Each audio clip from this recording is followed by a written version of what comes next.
You know, it's tough to sit here and think about the 10 years that I put into this house and the sweat and the fun. And I was able to work with FEMA and the SBA to take a loan out, you know, which is, it's a great government loan, it's a great program, but it's still a loan. So, I mean, you still have to build your life over again and really do it from scratch. It's recoverable, but it's going to take a while. I'll be 80 before my loans are paid off, unfortunately. I had to take out 2 more mortgages just to rebuild and buy equipment and that kind of thing. The insurance company paid some, but not enough. And I got loans from the SBA and from Vita Loan, but it still wasn't enough. I'm still struggling. The credit cards, lived on credit cards for a while, so you need to pay them off. FEMA doesn't help businesses. Farms are businesses, so there's no help from FEMA. But Natural Resource Conservation Service, which is part of the Department of Agriculture, announced that I was eligible for a cleanup grant.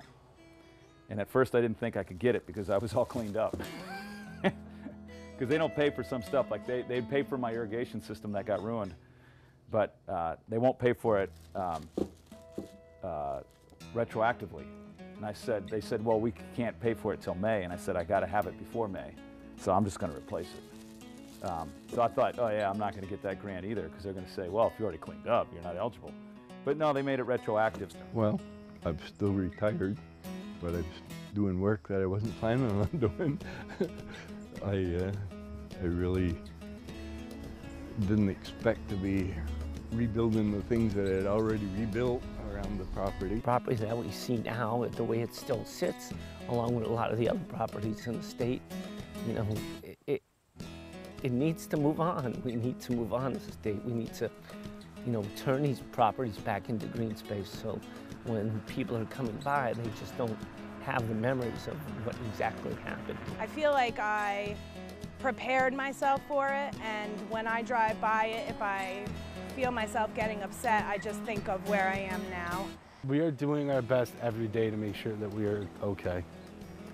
I feel like we're doing okay. You know,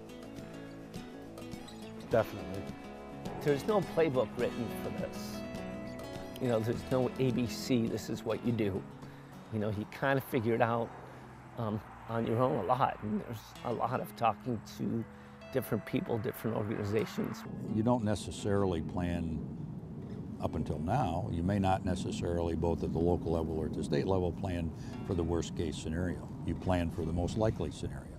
Well, now, maybe we need to take a harder look at the worst case scenario. In the meteorological community, after big events like that, you go back, you look at the storm, you look at how it evolved, you look at all the meteorological elements to see what exactly the pre-existing conditions were, what happened during the storm, and of course the impacts thereafter. So come another big event, you can have a better sense, another comparison for that next event, and maybe get the word out sooner, if not more clearly, to the public. There's a lesson to be learned here. I just hope that the support's out there, and you know, the state, and they kind of figure out what's going on to everybody that's been affected. Even the state has realized we need to do something.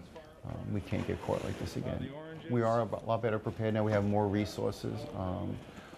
You know, we've obviously, us and the state and all the other agencies looked at this, and we've made revisions. Within a year, I mean, almost everything's done. I mean, there's still areas where it's going to take some time, just like any other disaster, but I think we got back on track quick. We all move on in life. The support from people, friends, family, friends of friends, people who you've never even met, or it's probably really hard to give. It's hard to take. And you would think a year later you could tell it easier. Can't. Have customers come in or the kids come in, they talk about it, and some of them start breaking down. It's hard not to remember and not to get involved in the conversation because one, you want to console them, two, you know what they went through personally because we're all together. It was an amazing opportunity. I'm not sure that people who lost their houses can feel that way about it, because it's a lot different having my perspective in having their perspective. You know, one thing that we'll always have from it, above all, is just a memory. You know, it'll never go away. They're like, you know, in another 100 years when they talk about the old flood, it's going to be our flood, you know.